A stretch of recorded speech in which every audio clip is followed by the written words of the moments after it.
Hi there, it's Tuesday the 19th of May 2020. We're continuing this week to look at the subject of gardening and asking the question, how does your garden grow?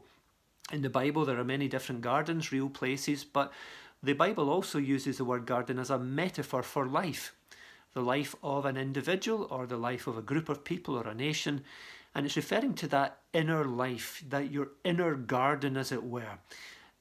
Your heart, your soul, your spirit, your mind, that place where you have your thoughts, your motives are there, your ambitions, your hopes and dreams in life are there, your intentions, your beliefs and your values are located in your inner garden, as it were, your desires, your passions. Your character is there, not your personality type, which you're born with, but your character. Those qualities which you have within your life that you have developed, your decisions, your choices, all of these things are located within our inner life, our inner garden, as it were. And we can learn lessons about our inner garden from real gardening. Ruth and I have been doing some gardening recently, and the first thing that we did, and the first lesson to learn, is that to have a beautiful garden, you have to make a plan. You have to decide what you're going to do. Ruth and I walked around the garden and decided exactly what we were going to do. And you have to take that initiative because, of course, gardens don't look after themselves. If you just leave a garden to its own devices, you will have weeds growing, you will have all kinds of weird and wonderful things happening. Lawns don't cut themselves, fences don't paint themselves, weeds don't weed themselves.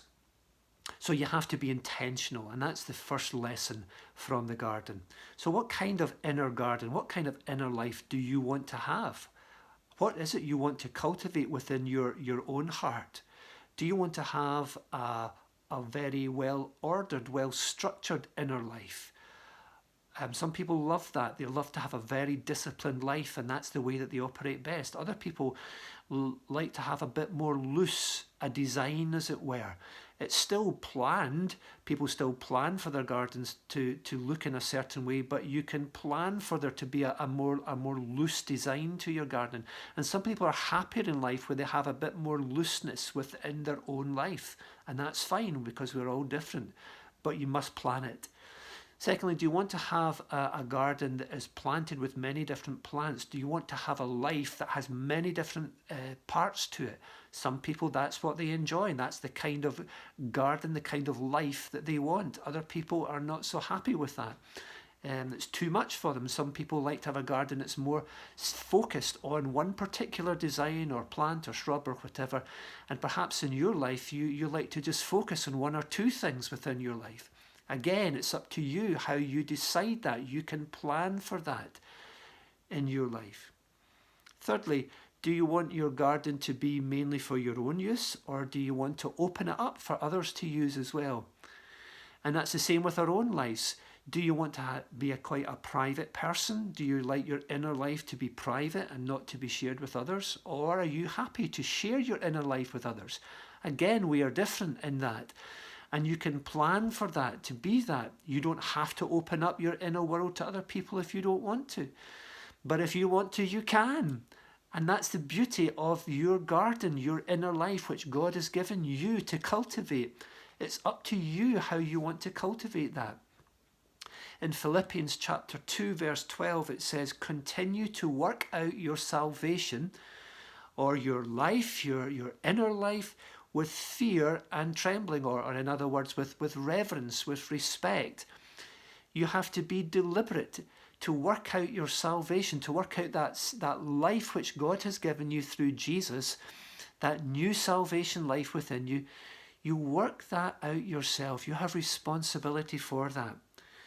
That word work out, when you look at it in the Greek, it is in the present tense, which means it's a continuous thing.